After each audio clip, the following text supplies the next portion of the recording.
No justice, no peace. No justice, no peace. No justice, no peace. I just wanted to say, thank you to everyone who's in solidarity with the Palestinian movement. And, it's very important for us to separate criticism of Israel from any form of anti-Semitism. It's important that we condemn anti-Semitism in the strongest terms, but at the same time, people need to know that you need to be able to criticize Israel without being called anti-Semitic. And we stand with our Jewish brothers and sisters in faith in support of them. But we also want to make it clear that it's, Israel, the way it stands today as an apartheid state, is something we can't shy away from criticizing. I was invited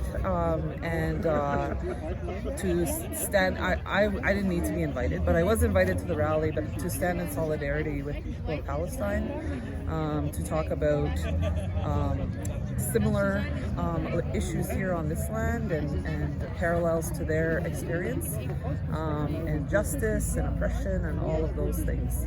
So I'm just here to support. My family came out here in 1979 for all of the benefits this land has to offer, and so I often refer to myself as a settler here, benefiting from all that Treaty 6 has to offer. So thanks for mentioning that in your opening remarks. I just want to thank the organizers for the invitation to come and show my support and to be able to share my thoughts, outrage, hopes, and wishes with you all here today. I'm so often lifted and inspired by my good friends, the Sarai sisters, who I got to know and feel a kinship to during the pandemic.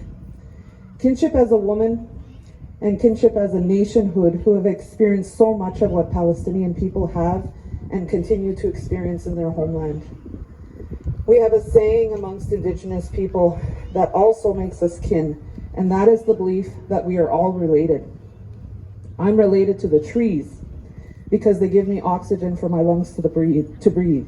And we both come from the land that's underneath us.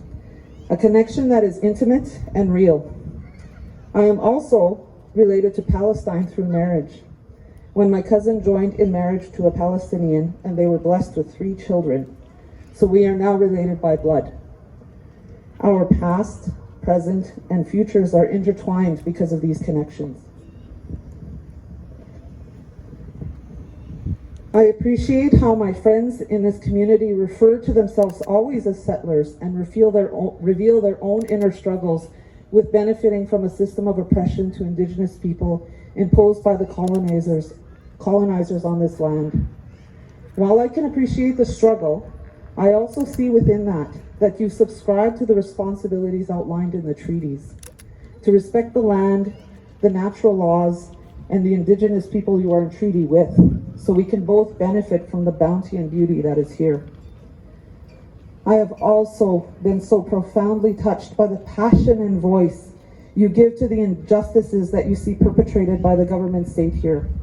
Injustices to its land, to its waters, to its women and children, amongst other issues of the day here on Turtle Island. So today, I stand in solidarity with my relations in Palestine who are experiencing the same, and the violence they are experiencing is real and present and as well embedded in policy and politics. I'm often astounded by our fellow Canadians' blindness to this aggression, to the lack of outrage and coverage of its violence that's occurring in your homeland.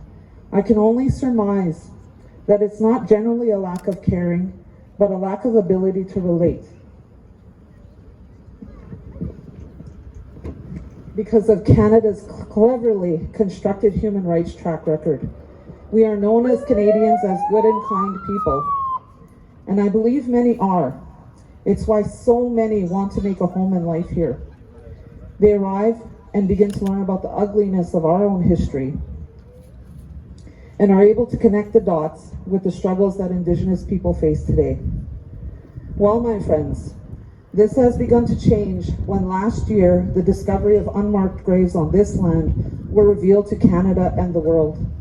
The outrage from ordinary Canadian settlers was palpable.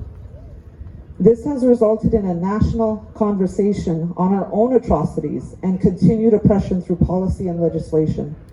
There is opportunity in that to highlight similar events around the world, and Palestine is among them.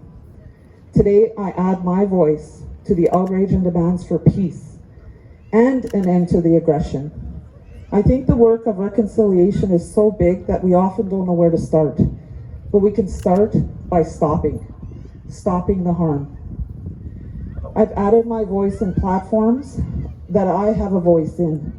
I've written to my MP and will continue to do all I can to pressure our leaders to add Canada's voice. There's opportunity to look at colonization and how it has not just affected Indigenous folks, but everyone living within that system. And the opportunities to resist and fight it lay in the hands of the people. Resistance is exercising your right to vote. It's in holding tight to your culture and its values, language, and ceremonies.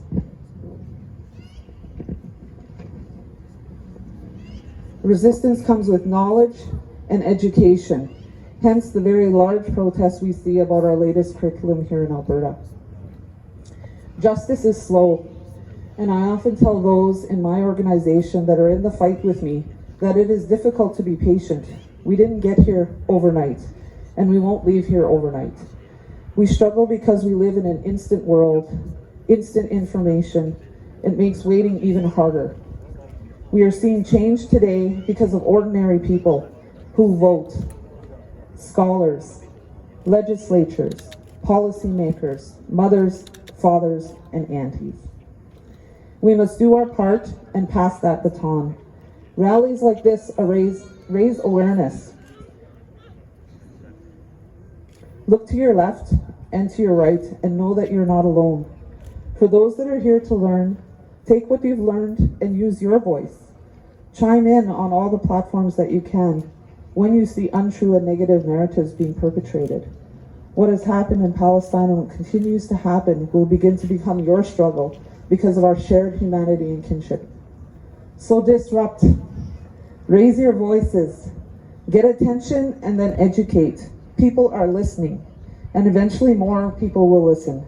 In my community, we have many responders, disruptors, political people, elders, youth, our life givers, our land protectors, and our water protectors, and all play a part.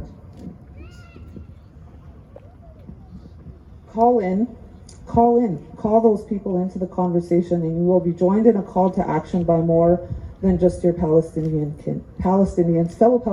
and kin. I just again want to thank you for the opportunity to come and speak with you here today and share my thoughts, share my solidarity with you all. Miigwech. Thank you.